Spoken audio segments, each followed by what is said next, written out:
tentang masalah. Terakhir, kalau kita bertengkar sama istri, tapi istri sering minta cerai, apa hukumnya? Ceraikan aja. Dia minta.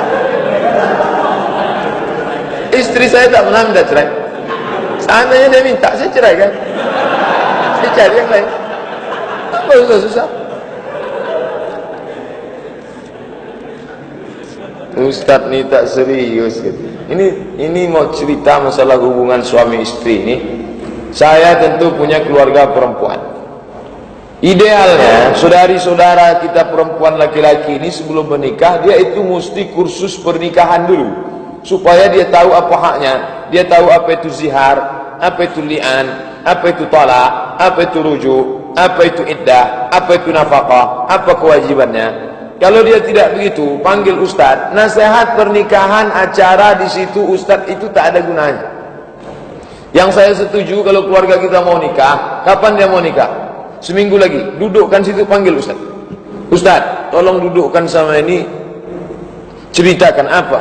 Adapun tausiah di situ itu hanya lipstick basa-basi aja. Ceramahlah ustaz di situ, dia pun berdua tak ada guna. Itu seremonial saja itu.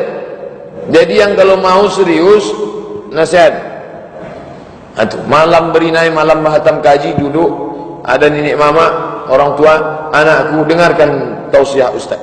Ustaz cerita, jangan ngalor ngidul. 1, 2, 3. Anak perempuanku, engkau punya hak 5 terhadap suamimu. Makan, pakai, tempat tinggal, pakaian, makan, pakai, tempat tinggal, perhatian, pendidikan. Nanti kalau kau menikah, engkau punya hak 5 terhadap suamimu, nak. Makan, pakai, tempat tinggal, pendidikan, perhatian. Dia wajib mendidik engkau ke jalan Allah.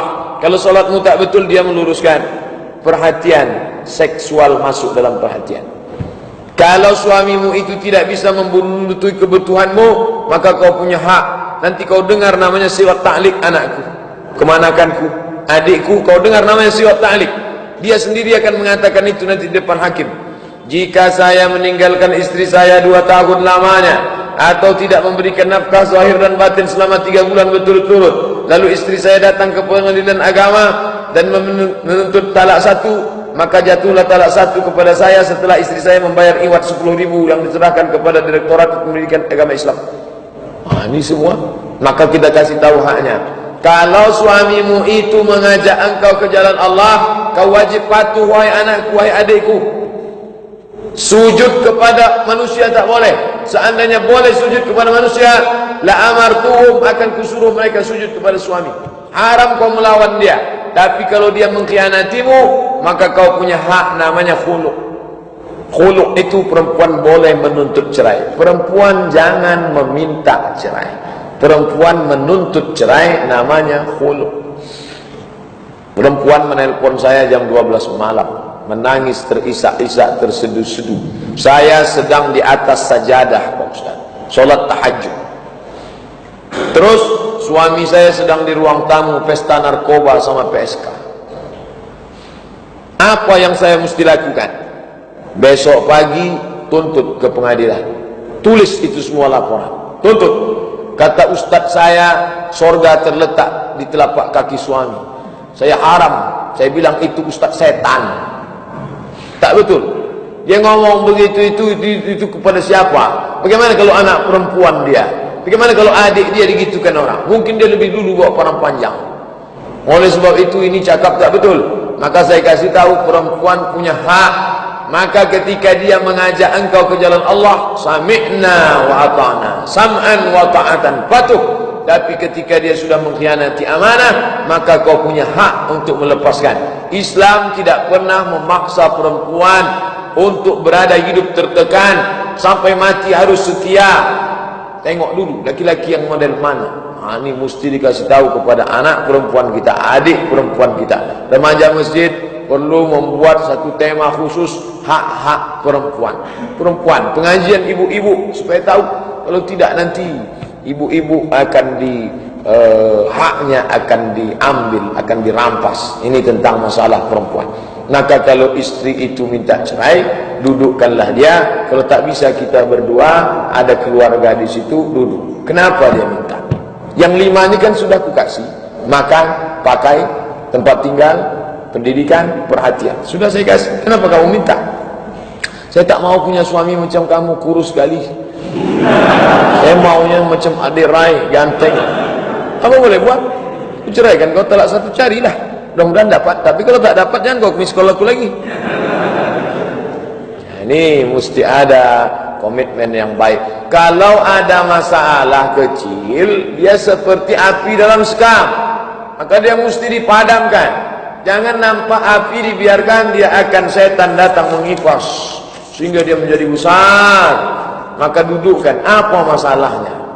Ceraikan aku balikkan kau. Apa masalahnya? Apa masalah? Nah, dudukkan masalahnya, suasana tenang. Kalau tak bisa berdua, ajak orang lain. Nah, inilah konsultasi, konseling penting. Hubungi Dr. Mustafa Umar, datang ke kantor Tafakuh, duduk bersama. Nanti Ustaz akan nanya, apa masalahnya? Masalah. Bapak keluar dulu, ini ada yang mau dibahas. Nanti ibu keluar dulu, bapak sini. Apa masalah? Nanti ketemu titik. Oh, di sini masalahnya. Kenapa dia minta cerai? Rupanya sudah tak berfungsi pistol air itu setahun. Maka mesti berobat. Ini dalam Islam masa laki-laki berobat 1 tahun. Dia bahas dalam kitab fikih. Laki-laki berobat 1 tahun. Kalau setahun dia tak sembuh, maka istri boleh menggugat. Namanya al-uyub al-musyawwahah. Jangan merasa istri saya itu kok kejam sekali Pak Ustaz. Saya baru sakit setahun saja dia sudah minta cerai. Dia punya hak, Islam mengatur itu. Dan perempuan tak perlu merasa berdosa. Kalau orang paham, dia ngerti. Tapi dia ternyata, biarpun dia sakit, saya tetap Pak Ustaz. Karena saya tahu ini karena sebab musabab, ini ujian Allah. Itu bagus.